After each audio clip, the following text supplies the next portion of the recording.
여러분에겐 악연하면 떠오르는 사람이 있나요? 저는 있어요.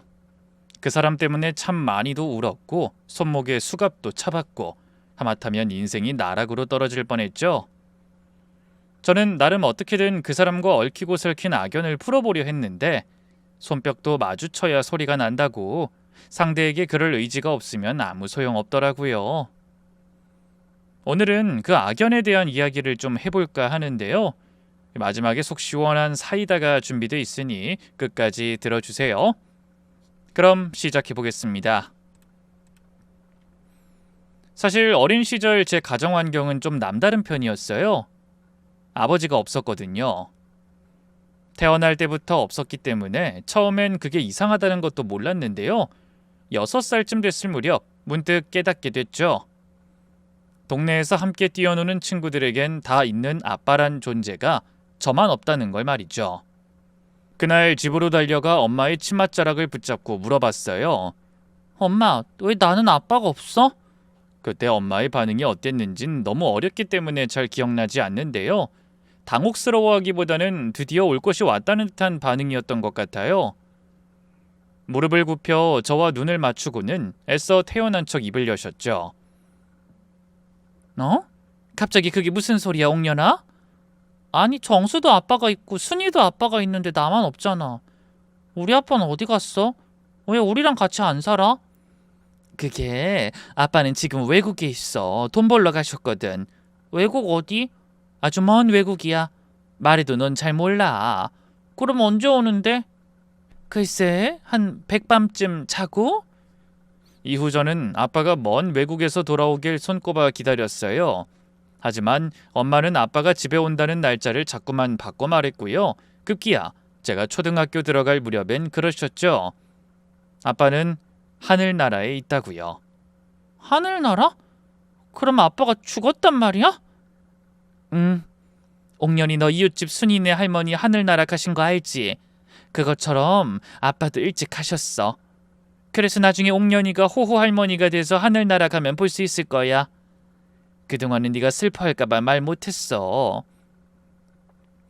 언젠가는 볼 거라 믿었던 아빠가 실은 죽었다니 어린 마음에 얼마나 충격이 컸는지 몰라요. 엄마 품에 안겨 한참을 엉엉 울었더랬죠. 그때만 해도 꿈에도 몰랐어요. 엄마가 제게 거짓말을 했을 줄은 말이죠. 그 사실을 알게 된 건 제가 막 10살이 됐던 어느 봄날이었어요. 골목에서 친구들과 고무줄 놀이를 하고 있는데 갑자기 슈퍼집 언니가 절 다급하게 불렀어요. 옥년아, 너 지금 얼른 집에 가봐. 왜? 아니, 너네 집에 누가 온 것 같은데 너희 엄마한테 막 행패를 부리거든? 가서 말려야 하는 거 아니야? 언니의 말에 놀라 허겁지겁 집으로 내달렸어요. 늘 굳게 닫혀있던 대문이 웬일로 활짝 열려 있었고요. 그 너머로 너무나 충격적인 광경이 펼쳐지고 있었죠. 글쎄, 웬 아주머니가 저희 엄마 머리채를 틀어잡고 마구 욕을 하고 있지 않겠어요? 너 이년, 네가 이런 데 숨어 있으면 내가 못 찾을 줄 알았어? 아이고, 사모님 이러지 마세요. 제발 이 손 좀 놔주세요. 내가 미쳤니? 이 쥐새끼 같은 년, 오늘 너 죽고 나 죽자. 아주머니의 손아귀 힘은 점점 더 강해졌고요. 엄마는 종이 인형처럼 이리저리 흔들리기만 했어요. 아주머니 옆에 웬 낯선 아저씨가 같이 서 있었지만 말리기는커녕 그냥 쳐다만 보고 있더군요. 그건 좋은 구경거리라도 생긴 것처럼 저희 집을 빙 둘러싸고 있는 동네 사람들 역시 마찬가지였어요. 엄마 괜찮아? 저는 사람들을 마구 헤치고 마당으로 들어갔어요. 그리고 곧장 아주머니에게 달려들었죠. 아줌마가 뭔데 우리 엄마한테 이래요? 이 손 놔요. 얼른 놓으라고요. 오호라, 네가 이년 딸이구나. 아줌마 나 알아요? 우리 엄마 아냐고요?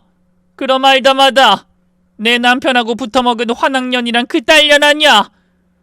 아주머니의 입에서 튀어나온 거친 욕설에 제 몸이 얼어붙었어요. 그 욕의 뜻을 정확히 알 순 없었지만 아주 끔찍한 말이라는 건 알 수 있었죠.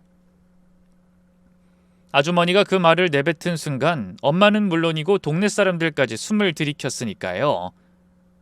환학년? 그게 뭐예요? 뭐야, 넌 몰라? 너희 엄마가 무슨 짓을 했는지?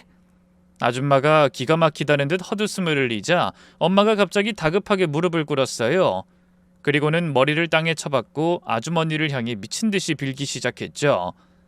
아이고 사모님 왜 이러세요? 우리 옥년이 이제 겨우 10살이에요. 제발 아무 말씀 마세요. 옥년이 이 사람하고는 아무 상관없어요. 제 딸이라고요, 제 딸. 호적도 저희 아버지 밑으로 올렸어요. 이대로 평생 둘이서 조용히 살 거예요. 다신 사모님한테도 이 사람 앞에도 나타나지 않을 거라고요. 그러니 제발 자비를 베풀어 주세요. 내가 니년 말을 어떻게 믿어? 유부남 꼬셔가지고 남의 가정 파탄낸 파렴치한 환양년인데 애초에 애가 들었었으면 지웠어야지. 낳긴 왜 낳아? 잘못했어요 사모님. 그치만 전 진짜 몰랐어요. 진짜로 이 사람 유부남인 줄 몰랐다고요. 총각 행세하면서 절 속였어요. 그러자 그때까지 숨죽이고 있던 아저씨가 기겁하며 입을 열었어요. 아이 무슨 말도 안 되는 소리를 하고 있어. 내가 언제 총각 행세를 했어? 난 분명히 말했잖아. 처자식이 있는 몸이라서 당신 마음 받아줄 수 없다고. 그런데도 끈질기게 쫓아다녔던 건 당신이야. 애초에 내 재산 노리고 그렇게 몸 던진 거 내가 모를 줄 알아? 정말 끝까지 이럴 거예요? 당신이 나한테 어떻게 이럴 수 있어요? 진실은 하늘이 알고 땅이 아는데. 아이 뭐래? 난 분명히 당신 못 받아준다고 했어. 근데도 술 먹이고 유혹한 건 당신이잖아. 애도 지우라고 했는데 그렇게 못하겠다면서 도망쳤던 것도 당신이야. 아저씨는 아주머니의 눈치를 보면서 거칠게 말을 뱉었고요. 엄마는 입술을 떨며 서럽게 울기 시작했어요. 아주머니의 욕설과 폭력 속에서도 눈물 한 방울 흘리지 않던 엄마였는데 말이에요. 이후의 기억은 흐릿해요. 그렇게 어린 나이도 아니었는데 이상하죠. 아마 너무 큰 충격을 받아서 혹은 스스로를 보호하기 위해서 의도적으로 몸이 기억을 지운 게 아닐까 싶어요. 어쨌든 정신을 차려보니 집안은 엉망진창이 되어 있었고요. 엄마의 얼굴과 몸 곳곳엔 시퍼런 멍이 들어 있었죠. 그 아주머니가 잔뜩 분풀이를 하고 간 거였어요. 아주 나중에 알게 된 사실이지만 엄마는 서울에 있는 공장을 다닐 적에 공장장과 눈이 맞았고요. 총각이라는 그 인간의 말에 속아 저를 갖게 된 거였어요. 하지만 막상 임신 사실을 알게 되자 그 인간은 엄마를 버렸고요. 설상가상 그 인간의 본처가 엄마의 존재를 알게 되면서 엄마는 부른 배를 안고 먼 타지로 내려올 수밖에 없었던 거였죠. 그날 이후 저는 세상이 얼마나 제게 잔인해질 수 있는지를 알게 됐어요. 엄마는 며칠 동안 이불을 뒤집어 쓰고 울었고 그 남자는 다시는 나타나지 않았죠. 그런데도 사람들은 저를 환학년의 딸이라며 손가락질했고요. 지저분한 피가 흐른다며 피하기 시작했습니다. 같은 학교 아이들 역시 마찬가지였어요. 아니, 중학교에 올라가면서부턴 그보다 더 심해졌죠. 누군가는 제 책상에 빨간 펜으로 차마 입에 담지 못할 욕설을 적어두기도 했고요. 또 누군가는 제 도시락이나 책상 서랍에 죽은 쥐나 흙을 넣어두기도 했네요. 그 중에서도 유독 저를 괴롭히던 애가 있었어요. 이름도 참 예뻤죠. 은지. 겉보기엔 공부도 잘하고 선생님 말씀도 잘 듣고 모범생이었는데요. 뒤에서는 얼마나 악랄했는지 몰라요. 야, 얘 옷에서 냄새 안 나냐? 씻고 다니지도 않나 봐. 제가 지나가기만 하면 코를 틀어잡고 애들 앞에서 앓는 소리를 냈고요. 점심시간엔 일부러 제 책상을 밀쳐서 도시락을 엎질러 놓고 지 친구들과 깔깔대기도 했어요. 그뿐인가요? 반 아이들을 주동해서 교실 청소를 제게 다 떠넘기기도 했네요. 그래도 저는 아무것도 할 수 없었어요. 선생님한테 말해봤자 소용없다는 걸 이미 알고 있었거든요. 그의 아버지가 학교 후원 회장이었어요. 교장 선생님조차 그의 앞에서라면 껌뻑 죽는데 제가 뭐라고 반항을 하겠어요? 하지만 지렁이도 밟으면 꿈틀한다고 결국엔 저도 참을 수 없는 날이 오고야 말았어요.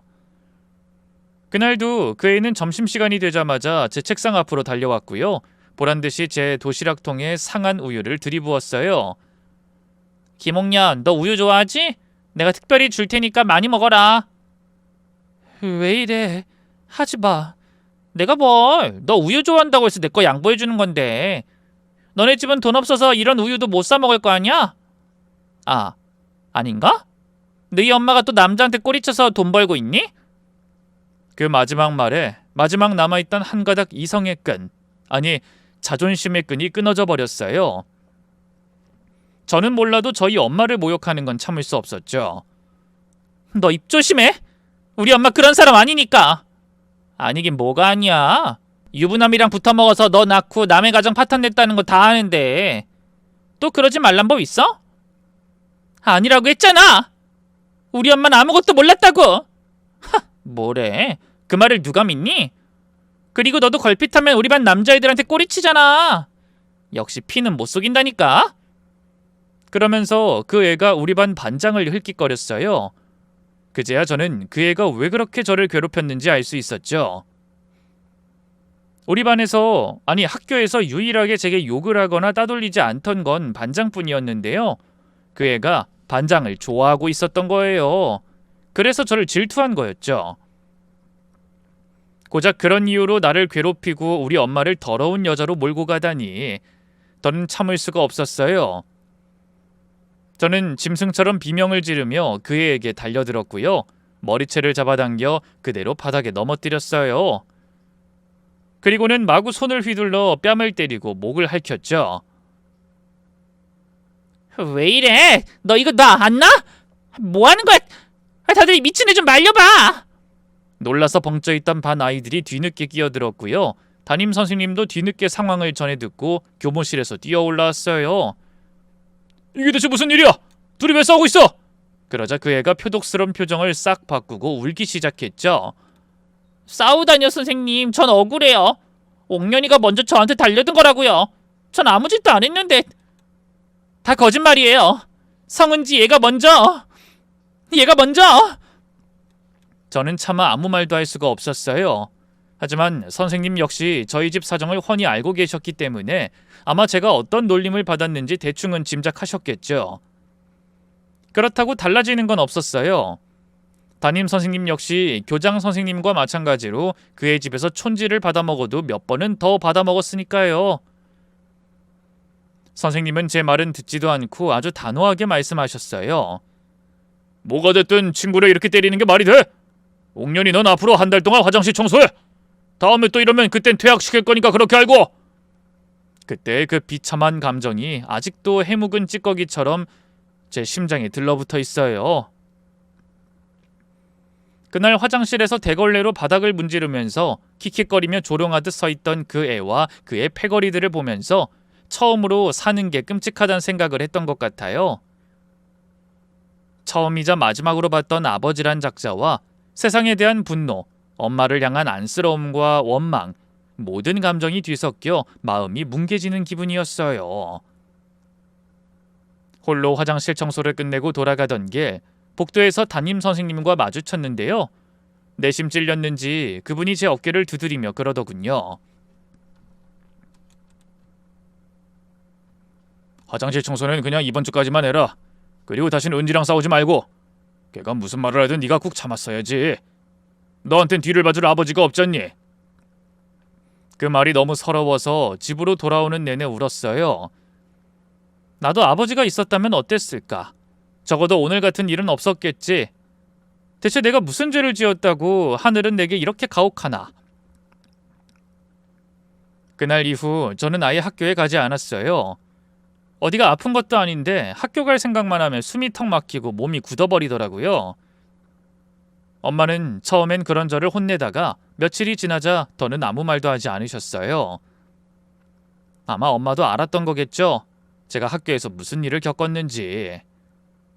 그러던 어느 날이었어요. 그날도 학교에 가는 대신 방 한 구석에 할 일 없이 앉아 창밖만 내다보고 있었는데요. 엄마가 당시 일하던 식당으로 출근하다 말고 제게 뜻밖의 말을 했어요. 옥년아, 우리 여기 그냥 떠날까? 뭐? 떠나자니 그게 무슨 말이야? 그냥 아무도 우리를 모르는 곳으로 가서 새로 시작하는 게 어떨까 싶어서. 거절할 이유가 없었어요. 저는 대번에 좋다고 고개를 끄덕였고요. 그해 가을, 저희는 서울로 떠났습니다.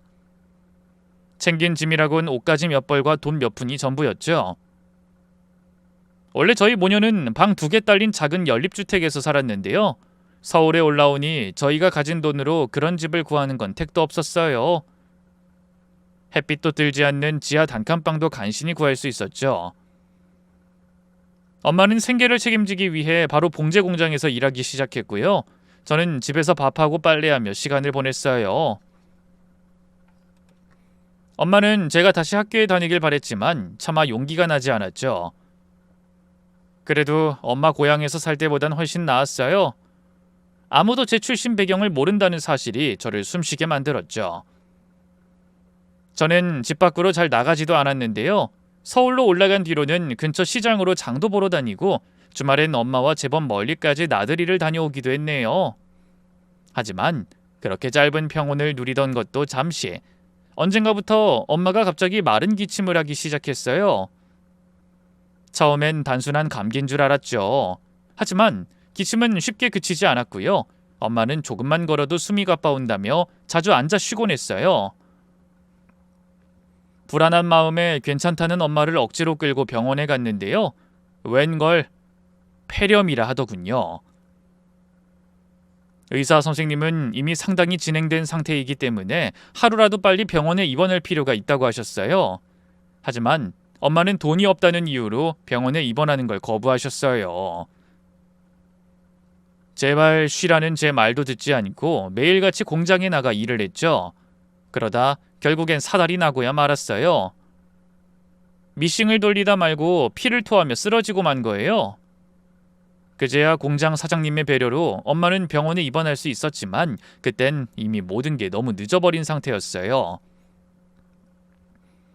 엄마는 꼬박 일주일을 버티다 어느 새벽 결국 제품에서 조용히 눈을 감으셨죠. 유언처럼 남긴 엄마의 마지막 말이 아직도 귀에 생생해요. 옥년아, 미안하다.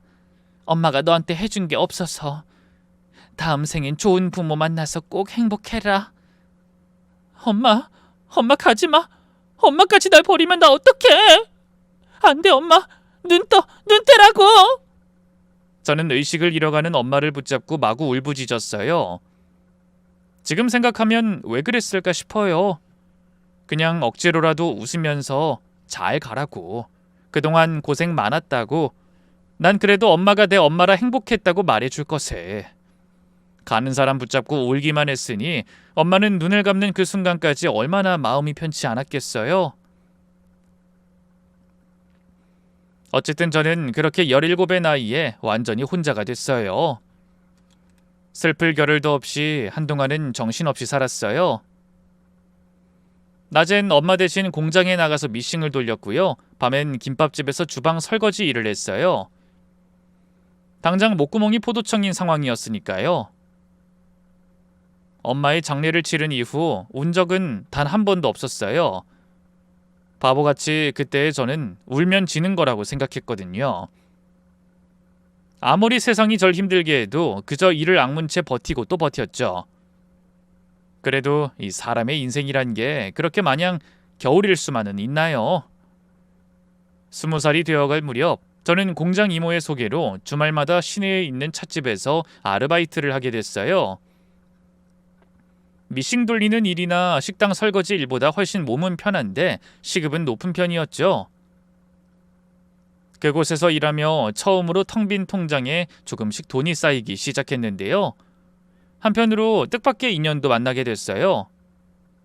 그 남자는 찻집 단골이었어요. 큰 키에 해사한 인상이 왠지 모르게 눈길이 가던 사람이었죠. 그런데 어느 날 그 사람이 찻값을 치르고 뒤돌아서려다 말고 제게 그러더군요. 저기 실은 제가 전부터 그쪽을 계속 지켜보고 있었거든요. 괜찮으면 같이 밥이나 함께 하지 않을래요? 어찌나 긴장했는지 남자의 얼굴은 금방이라도 터질 것처럼 시뻘개져 있었고요. 말도 심하게 더듬더군요. 이 빈말이라도 멋있는 데이트 신청이라고는 할 수 없었네요. 근데 참 이상하죠? 그렇게 어리숙해 보이는 모습에 오히려 마음이 움직이더라고요. 어쩌면 엄마를 떠나보낸 후 너무 외로웠기 때문일지도 모르겠고요. 어쨌든 저는 망설이다 고개를 끄덕였고요. 그렇게 조심스레 시작된 인연은 금세 제 마음 안에서 뿌리를 내리고 싹을 틔웠어요. 그 사람은 텅 비어있던 제 마음을 가득 채워줬고요. 차갑게 식어버린 제 몸에 온기를 불어넣어줬죠. 그 사람을 만나고 처음으로 살아있길 잘했다 생각했던 것 같아요. 사실 그 사람은 모든 면에서 저와 정반대였어요. 유복한 부모님 슬하에서 사랑을 듬뿍 받으며 자랐고요. 명문대를 나와 이름난 회사를 다니고 있었죠. 가끔 밖에서 그 사람의 멋진 양복 차림을 보거나 그 사람의 근사한 차에 올라탈 때면 우리가 너무 다른 세상에 사는 건 아닐까 싶어 위축되기도 했어요.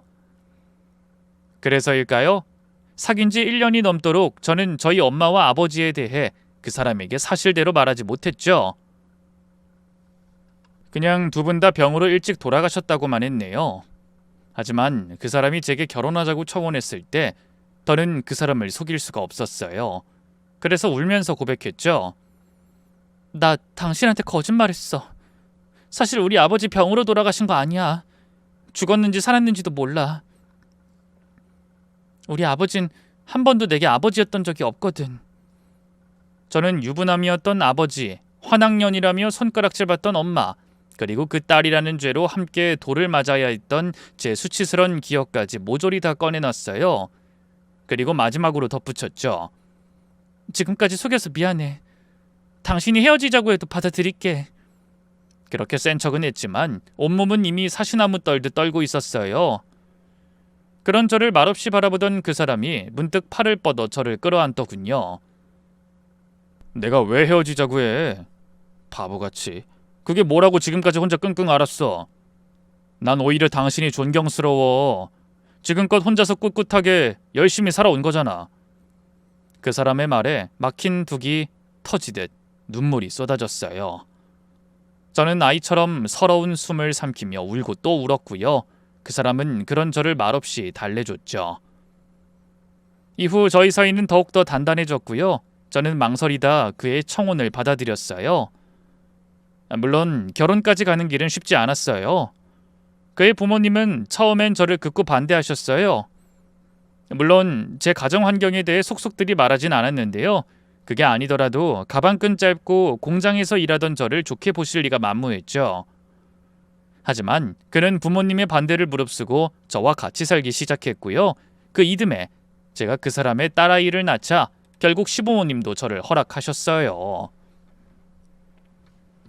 결혼 생활은 행복했어요. 딸을 낳은 지 얼마 안 돼 아들도 낳았는데요. 두 아이는 제 인생의 기쁨이었죠. 아, 이제 내게도 가족이 생겼구나. 온전히 날 믿고 나를 필요로 하는 누군가가 내 곁에 있구나. 그 사실만으로도 세상 모든 걸 다 가진 것 같았네요. 아이들에겐 제가 어떤 가정에서 자랐는지 절대 말하지 않았어요. 아버지가 어떤 사람인지, 엄마가 어떤 고통 속에서 세상을 떠났는지, 제가 어떤 수모를 겪으며 자랐는지 한마디도 하지 않고요. 그냥 시부모님에게 말씀드렸던 것처럼 두 분 다 병으로 일찍 돌아가셨다고만 했죠. 저는 그저 아이들이 저와는 다르게 그늘한 점 없길 바랬어요. 어디서든 당당할 수 있길 바랬어요. 그래서 더 열심히 살았고 더 애지중지 키웠죠. 아이 둘을 키운다는 게 말처럼 쉽진 않았지만 그래도 남편이 많이 도와줬어요. 워낙 가정적인 사람이라 일에 열정적이면서도 주말엔 무조건 가족들과 시간을 보내는 걸 원칙처럼 여겼죠. 회사 다니면서 힘들 텐데도 늘 집안일을 도와주고 밤이면 수고했다고 제 어깨를 주물러 주던 사람. 저와 아이들이 자기 인생 최고의 업적이라고 말하던 사람. 저는 그 사람의 아내라는 게 늘 자랑스러웠어요. 정말 꿈에도 몰랐어요. 남편이 제 곁을 떠나는 날이 올 줄은 말이죠. 딸이 중학교 올라갈 무렵 남편이 출근길에 교통사고를 당했어요. 평소처럼 출근하며 오늘 일찍 끝나면 마트 들러서 당신 좋아하는 수박 사올게 라며 웃었던 사람이 몇 시간 뒤 싸늘한 시신이 되어 제 앞에 누워 있었죠. 무슨 정신으로 장례를 치렀는지도 모르겠어요. 그 사람의 영정사진을 바라보며 그저 멍하니 앉아있던 기억만 나요. 어서 이 악몽에서 깨기만을 바라고 또 바랬는데 이후로도 제 악몽은 끝나질 않더군요.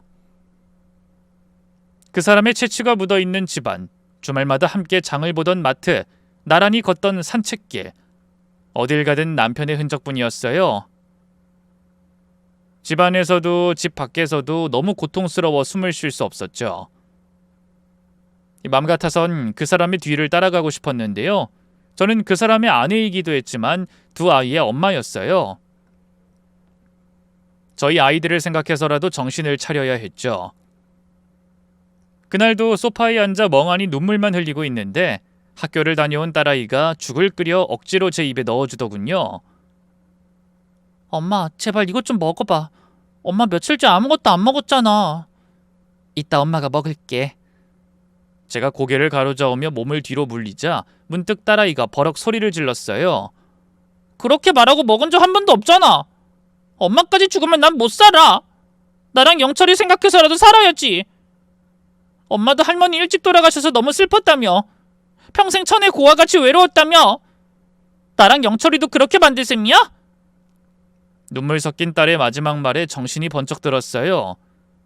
내가 지금 애들 앞에서 뭘 하고 있는 건가 싶더군요.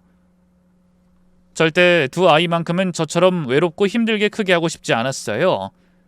비록 남편은 떠났지만 제겐 아직 아이들이 남아있었죠. 아이들에게 아빠에 이어 엄마마저 잃게 할 순 없었어요. 미안해. 엄마가 미안해, 영주야. 저는 눈물을 삼키며 딸을 끌어안고 달랬고요. 딸이 다시 내민 죽그릇도 깨끗하게 비웠죠. 여자 혼자 몸으로 두 아이를 키우는 건 쉽지 않았어요. 그래도 다행히 남편이 생전에 들어놓았던 보험과 시댁에서 물려받은 유산이 있어서 생계는 그리 어렵지 않았어요. 저는 아이들을 정성껏 키우며 그 누구보다 따뜻한 엄마가 되기 위해 애썼어요. 두 아이는 제 바람대로 정말 밝고 건강하게 자라줬어요. 딸은 대학을 졸업하자마자 대기업에 취직했는데요. 성격도 똑부러지고 사람들과 어울리는 것도 좋아해서인지 직장 생활도 원만하게 해내더군요. 아들 역시 의대에 진학해 자기만의 길을 뚜벅뚜벅 걸어가기 시작했죠. 언젠가 아이들이 완전히 제게 독립할 날이 올 거라고는 생각했지만 생각보다 그날은 빨리 찾아왔어요. 어느 날 딸이 제게 남자친구를 소개해주고 싶다더군요. 딸보다 2살 연상의 같은 회사 동료인데 결혼까지 생각하고 있다고요. 놀라긴 했지만 거절할 이유가 없었어요. 그렇게 그 주 주말에 딸의 남자친구가 저희 집에 찾아왔는데요. 예의도 바르고 성실한 청년 같았어요. 무엇보다 한눈에 봐도 저희 딸에게 푹 빠져 있었죠. 솔직히 저는 사람 됨됨이만 좋으면 다른 건 바라지 않았어요. 출신이 어떻고 집안이 어떻고 그런 건 제가 누구보다 의미 없다는 걸 알았으니까요. 다행히 그 집안에서도 저희 딸을 좋게 봐준 것 같았고요. 물 흐르듯 결혼 준비가 시작되고 상견례 날짜가 잡혔어요. 상견례 당일 어찌나 긴장이 되던지 남편 대신 아들의 손을 꼭 붙잡고 덜덜 떨면서 집을 나섰네요. 상견례장에 도착하니 예비사돈 댁은 아직 도착 전이었어요. 테이블에 앉아 물로 목을 축이며 긴장을 다스렸는데요. 잠시 후 예비사돈 내외가 예비사위와 함께 들어섰어요. 재빨리 일어나 정중하게 인사를 건네던 저는 문득 예비 안사돈의 얼굴을 보고 그대로 굳어버리고 말았네요. 그도 그럴 게 예비 안사돈의 얼굴이 너무 익숙했거든요. 그쪽에서도 마찬가지였는지 한참 저를 뚫어져라 보다가 너 혹시 김옥년? 하고 제 이름을 부르더군요. 그 목소리를 듣는 순간 예비 안사돈의 정체를 깨달았어요. 다름 아닌 그 애였어요. 중학교 때 반장을 좋아해서 절 지독하게 괴롭히던 그 동창이요. 충격에 덜덜 떨고만 있는데 예비 안사돈, 아니 동창이 다시 입을 열었어요. 세상 참 좁다. 이런 데서 다시 보게 될 줄이야. 어머니, 장모님이랑 아는 사이예요? 옆에 서 있던 예비사위의 말에 동창이 버럭 고함을 질렀어요. 장모님은 무슨? 난 이 결혼 절대 허락 못한다. 아무렴 환양년 집안이랑 사돈을 맺을 순 없지. 네? 그게 대체 무슨... 얘랑 나랑 중학교 동창인데 얘 엄마가 어떤 여자였는 줄 아니? 유부남 꼬셔서 남의 가정 파탄낸 여자야. 얜 그 환학년의 딸이라고. 순간 공기가 얼어붙는 것 같았어요. 예비 사위와 바깥사돈은 물론 딸과 아들마저 놀란 눈으로 절 바라봤죠. 저는 제발 동창이 입을 다물어 주길 바랬지만 한번 시작된 잔인한 입놀림은 쉽게 멈추지 않았어요. 어쩐지 영주 얘가 이상하게 꺼림칙하더라니. 편모 가정이라 그런가 했는데 그게 아니었어. 환학년 집안 딸이라 그런 거였다고. 그 더러운 피가 어디 가겠니? 김옥년 얘도 분명 난잡하게 살았을 거고 영주 얘도 뻔해. 난 이런 집안에 절대 너 장가 못 보낸다. 바로 그 순간이었어요. 제 옆에 굳어있던 딸이 갑자기 앞으로 나섰어요. 방금 하신 말 사과하세요. 뭐? 우리 엄마 난잡하게 살았을 거라고 한 말 취소하고 사과하시라고요. 저희 엄마 아빠 돌아가시고 그 누구보다 열심히 살았던 사람이에요. 저희한테 아빠 빈자리 느끼게 하지 않으려고 최선을 다해서 사셨다고요. 그러니까 사과하세요. 아니 영주 너 지금 나한테 이래도 되는 거니? 네. 사과 안 하시면 저야말로 이 결혼 못해요. 두 분 사이가 과거에 어땠는진 몰라도 저희 엄마 이렇게 어머님한테 무시당할 분 아니세요. 딸의 말이 끝나기가 무섭게 이번엔 예비 사위가 입을 열었어요. 그래요 어머니. 방금은 어머니가 선 넘으신 거 맞아요. 설사 과거에 진짜로 그런 불미스러운 일이 있었다고 해도 영주랑 영주 어머님은 아무 잘못이 없잖아요. 오늘 이 자리 저한테 정말 중요한 자리라는 거 뻔히 아시면서 이렇게 망치시면 어떡해요. 그러자 동창의 얼굴이 붉게 달아오르나 싶더니만 가방을 고쳐매고 악을 쓰더군요. 됐어! 내가 미쳤지. 이런 데까지 와서 이딴 수모를 당하고. 너 이 결혼 계속 하겠다고? 그럼 너랑 나랑 모자지간의 인연은 여기까지야. 알아서 해.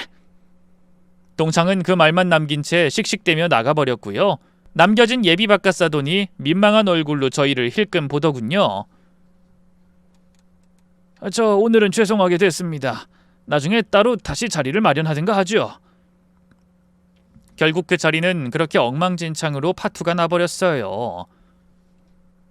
집으로 돌아온 저는 딸과 아들에게 그동안 감춰왔던 가정사를 이야기했고요. 돌아가신 저희 엄마는 한 점 부끄럼 없는 피해자일 뿐이란 사실을 강조했죠.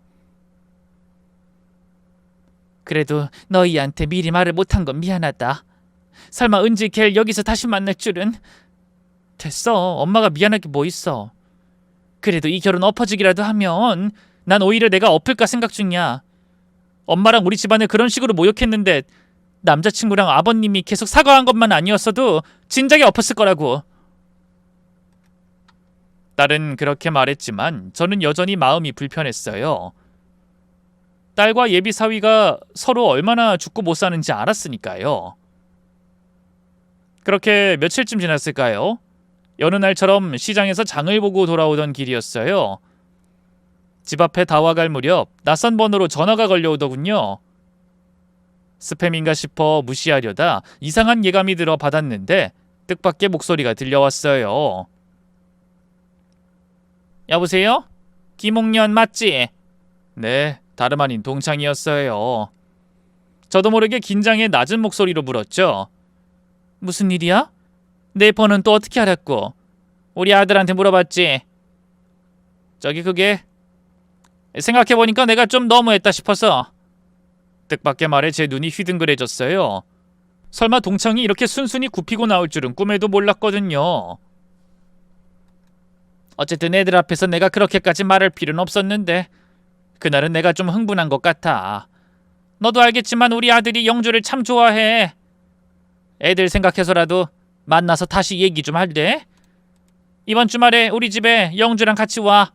사과의 뜻으로 제대로 대접할 테니까. 뭐라고 답해야 할지 몰라 망설이고 있자니 동창이 다시 입을 열었어요. 내가 이 나이에 자존심 꺾고 먼저 연락했으니까 너도 같이 밥 먹자는 부탁쯤은 좀 들어줄 수 있는 거 아니니? 애들 생각도 해야지. 고민하던 저는 이내 알겠다고 대답했어요. 어쨌든 동창이 먼저 화해를 청해왔고 딸을 생각하면 그걸 못 받아들일 이유가 없다고 생각했죠. 괜히 마음 한켠이 깨림칙하긴 했는데요. 그래도 일단 한번 믿어보기로 했네요. 약속된 날, 동창이 집에 딸과 함께 방문했어요. 동창과 예비 바깥사돈, 그리고 예비 사위가 반갑게 맞이해 주더군요. 식탁 위엔 제법 성의 있는 음식이 차려져 있었고요. 동창 역시 나름 예의를 차리며 저를 대했죠. 와줘서 고마워. 난 사실 네가 안 온다고 할 줄 알았거든. 애들 생각해서 온 거지 뭐. 그래, 어쨌든 얼른 밥부터 먹자. 나름 솜씨 좀 부려봤는데 입에 맞을지 모르겠다. 예비사위가 분위기를 띄운 탓에 식사 분위기는 나름 평온하게 흘러갔는데요. 식사를 끝내고 차를 마신 무렵 갑자기 동창이 화들짝 놀라면서 자기 팔목을 확인했어요. 어머, 내 팔찌가 어디 갔지? 뭐? 무슨 팔찌?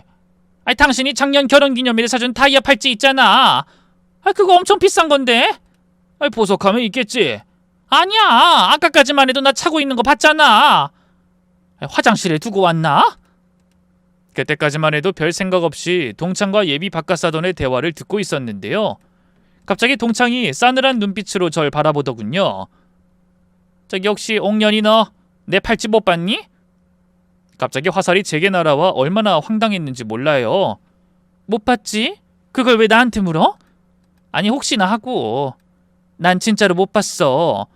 네가 팔찌를 차고 있는 줄도 몰랐는걸. 그래? 그럼 가방 좀 봐도 돼? 뭐라고? 내 가방을 확인하겠다는 거야 지금? 아니 우리 학교 다닐 때 학급비나 반 애들 물건이 종종 없어지고 했었잖아. 그러다 얼마 안 가 너 학교 그만뒀고. 사실 애들끼리 네가 훔친 거라 퇴학당한 거란 소문이 돌았었거든. 그 말을 듣는 순간 제 안에서 피가 거꾸로 솟구치는 것 같았어요. 그게 지금 할 소리야? 내가 도둑질을 했다고? 왜? 찔려? 뭐? 정말 아니면 확인 좀 하자고. 별거 아니잖아. 네 가방에서 아무것도 안 나오면 그땐 사과할게. 근데 만약 나오면 나도 가만히 있진 못하겠다. 모욕감과 분노로 온몸이 덜덜 떨렸어요. 옆에 있던 딸도 저만큼이나 화가 나 어쩔 줄 몰라 했죠. 어머님, 지금 대체 뭐 하시는 거예요? 뭐가? 너도 너희 엄마가 결백하다고 생각하면 가방 보여주라고 해. 어려울 거 없잖아. 그래서 안 나오면요? 안 나오면 책임지실 거예요? 그래, 내가 책임지고 무릎 꿇고 사과한다니까? 근데 나오면 그땐 넌 어쩔 건데? 기가 막혀 진짜. 그럼 그땐 경찰 부르든 뭘 하든 어머님 마음대로 하세요. 그래? 그럼 너희 딸 허락도 떨어졌으니 이제 내가 확인 좀 해볼게. 동창은 말이 끝나기가 무섭게 제가 한쪽에 내려뒀던 가방을 가져왔어요. 그리고 멋대로 뒤지기 시작했죠. 너무 순식간의 일이라 말릴 틈도 없었는데요. 그런데 정말 너무나 기막힌 일이 벌어졌어요. 글쎄 제 가방 안에서 진짜로 처음 보는 다이아 팔찌가 튀어나온 게 아니겠어요? 그 팔찌를 집어든 동창이 그럴 줄 알았다는 듯 입을 열었어요. 거봐, 내가 이럴 줄 알았지. 방귀 낀 놈이 성낸다고 괜히 화낼 때부터 알아봤다니까? 내가 화장실 갔다 나오니까 바로 자기도 가더라니. 세면대에 풀어둔 내 팔찌 보고 순간적으로 탐이 나서 슬쩍 한 거 아니겠어? 이래서 출신은 못 속이지. 어떻게 감히 예비사돈 팔찌를 훔쳐? 난 훔친 적 없어. 그럼 이게 네 가방에서 왜 튀어나오는데? 그걸 내가 알아? 정말 미치고 팔짝들 노릇이었어요. 그 사이 동창은 예비 바깥사돈과 예비 사위의 만류에도 불구하고 핸드폰을 꺼내 경찰을 부르더군요. 저기요, 거기 경찰서죠? 여기 절도 신고 좀 하려는데요. 어머니 왜 그러세요? 그렇다고 경찰을 부르면 어떡해요? 뭐가? 경찰 부르라고 한 건 영주야. 그러게 진작에 자백했어야지. 너도 임마 정신 차려.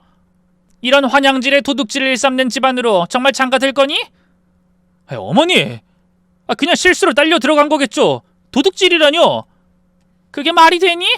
뭐 팔찌에 발이라도 달렸어? 예비사위와 동창이 다투는 사이 경찰이 도착했어요. 그리고 동창의 말만 듣고 저를 경찰서로 데려가려 하더군요.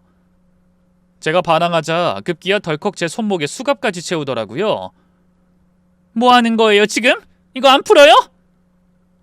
죄송하지만 신고가 들어왔으니까 일단은 서까지 함께 가주셔야겠습니다.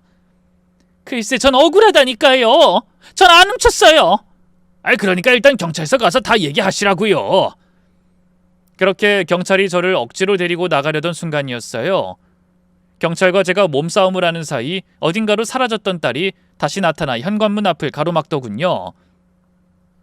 잠시만요. 저희 엄마 데려가기 전에 이것 좀 봐주세요. 딸이 자신의 핸드폰을 내밀며 다급하게 외쳤어요. 놀란 경찰이 뭐냐고 묻자 딸의 입에서 믿을 수 없는 말이 흘러나왔죠.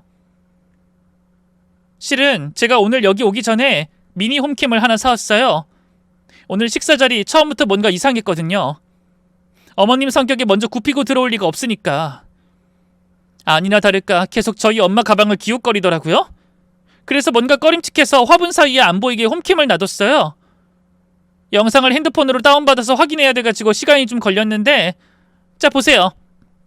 어머님이, 아니 이 여자가 저희 엄마 가방에 직접 팔찌를 넣고 있잖아요. 딸의 말은 사실이었어요. 딸이 튼 영상 속에서 동창은 저를 비롯한 다른 사람들이 주방 식탁에서 밥을 먹는 사이 제 가방에 몰래 자기 팔찌를 밀어 넣었죠. 화면은 자꾸 흔들렸지만 그 행동은 너무도 분명했어요. 순식간에 분위기는 고요해졌고요. 동창의 낯짝은 파리해졌죠. 저는 견딜 수 없어 동창에게 달려들었고요. 수갑을 찬 양손을 들어 얼굴을 후려쳤어요. 동창은 악소리를 내면서 그대로 주저앉아 버렸죠. 아무리 내가 싫어도 그렇지 어떻게 이런 추잡한 짓을 해? 네가 그러고도 사람이야? 난 아니야. 난 아니라고. 동창은 덜덜 떨며 더는 말을 잇지 못했어요. 그 모습에 경찰관 둘이 서로 눈빛을 주고받더니 딸에게 묻더군요. 그럼 지금 이 영상을 저희에게 증거로 제출하시겠어요? 딸은 한치의 망설임도 없이 고개를 끄덕였어요. 네, 명백한 무고고 명예훼손이고 모욕이에요. 저희 엄마는 아무 잘못 없어요. 그런데도 이 여자는 사전에 의도적으로 팔찌를 숨기고 경찰까지 불러서 수갑을 채웠어요. 저 이거 고소할 겁니다. 그리고 저희 엄마 수갑도 얼른 풀어주세요. 아이 죄송합니다. 경찰이 그제야 제게 채워준 수갑을 조심스럽게 풀어주며 말했어요. 정말 죄송합니다. 확인 없이 성급했네요. 어쨌든 일단 이 자리에선 조사가 어려우니 양측 다 경찰서에 가셔서 정식으로 진술해 주셔야겠습니다. 경찰들이 자기에게 다가오자 동창이 바들바들 떨며 입을 열었어요. 아니야. 그건 다 조작된 영상이라고. 난 그런 적 없어. 그러자 딸이 기가 차다는 듯 비웃었어요. 그건 전문가 통해서 확인하면 다 나오거든요. 가슴에 손을 얹고 말씀하세요. 진짜 이 영상이 조작된 거예요? 그건 제가 괜히 경찰 부르자고 한 줄 알아요? 당신 같은 여자 제대로 본때를 보여주려고 일부러 일을 키운 거라고. 우리 엄마 손에 수갑까지 채워가면서. 그러자 그때까지 잠자코 있던 예비 사위가 동창을 향해 돌진했어요. 어머니, 도대체 왜 이렇게까지 하신 거예요? 제정신이에요 진짜? 아니 난 그냥 네 결혼을 엎어야겠다 싶어서. 네가 여자에 홀려서 자꾸 환학년 집안 편을 드니까. 정말 경찰에 신고할 생각은 없었어. 그걸 지금 말이라고 하세요? 전 이제 모르겠어요. 더는 어머니라고 부르고 싶지도 않다고요. 예비사위는 흥분에 날뛰다 그대로 나가버렸고요. 동창이 그 뒤를 따라 나가려 했지만 경찰이 단호하게 막아섰어요. 결국 동창과 저는 나란히 경찰서로 향했죠. 하지만 그때 이미 상황은 완전히 달라진 상태였어요. 궁지에 몰린 것도 명예가 땅에 떨어진 것도 제가 아니라 동창이었죠. 경찰서에 도착한 동창은 뒤늦게 정신이 들었던 걸까요? 제게 울며 불며 무릎까지 꿇고 사정했어요. 옥년아, 내가 다 잘못했어. 내가 그때 상견례장에서 다들 네 역성만 듣는 게 너무 억울해서. 다신 안 그럴게. 제발 한 번만 용서해 주렴. 제발 고소만은.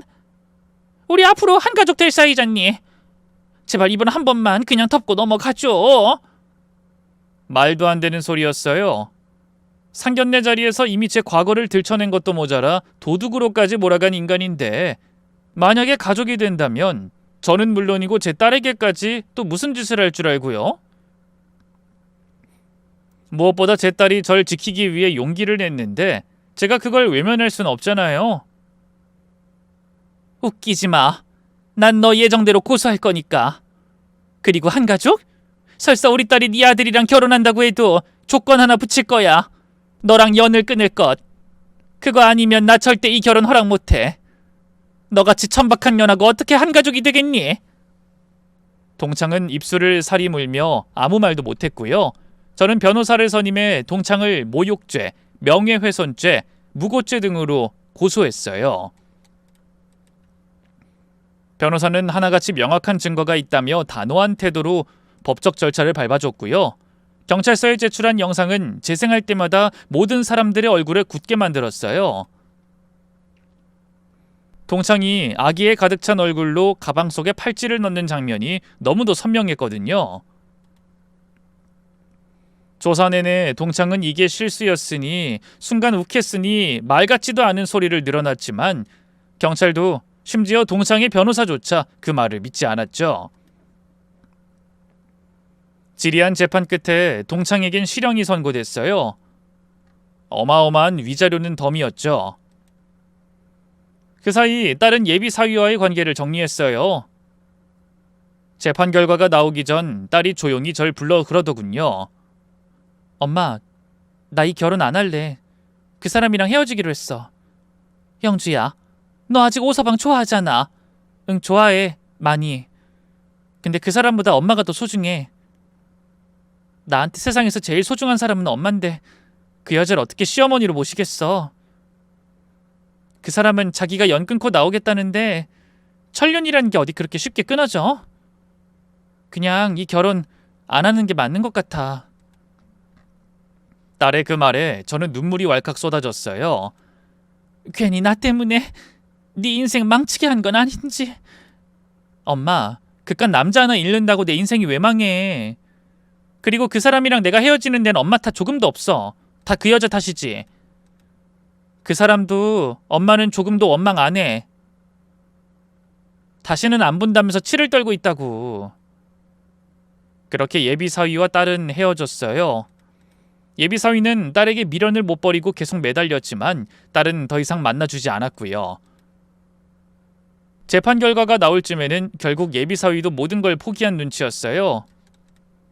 어지간히도 동창에게 정이 털렸는지 아예 독립해서 따로 나와 살기 시작했고요. 다른 여자와 결혼 후에도 한 번도 찾아가지 않았다고 하더군요. 그뿐인가요? 예비 바깥사도는 바람이 나서 다른 여자와 살림을 차리고요. 현재 동창은 말년을 요양원에서 보내고 있다 하대요. 평생 아들한테조차 외면당하고 남의 인생을 망치려다 오히려 자기 인생을 거덜낸 셈이죠. 안타깝다는 마음은 들지 않아요. 다 자업자득이니까요. 제 딸은 예비 사위와 헤어지고 한동안 많이 힘들어했는데요. 지금은 좋은 사람 만나 결혼해 잘 살고 있어요. 사위는 저희 아들하고 같은 병원에서 일하던 의사인데 성정도 곧고 착실하니 얼마나 마음에 드는지 몰라요. 저나 딸애한테도 참 잘하고요. 얼마 전에 그토록 바라던 손주가 태어났는데요. 그 어린 것이 통통한 손가락으로 제 손을 꽉 쥐는 순간 걷잡을 수 없이 눈물이 나더군요. 아, 그래도 내가 여기까지 잘 버텼구나. 이렇게 손주를 품에 안는 날이 오다니 하는 감격에 젖어서 말이에요. 다 늙어서 참 주책이죠? 지금 저는 아들과 둘이 살고 있어요. 아들은 아직 일에 치여 살고 있고 장가도 요즘 못 갔는데요. 이제 아들만 좋은 여자 만나서 결혼한다면 더 바랄 게 없을 것 같아요. 그리고 이제는 자신 있게 말할 수 있어요. 그 어떤 악연도 결국엔 끝이 있다는 걸 말이죠. 끝에는 결국 가장 소중한 사람만 곁에 남더라고요. 긴 얘기 들어주셔서 고맙습니다. 모두 건강하세요.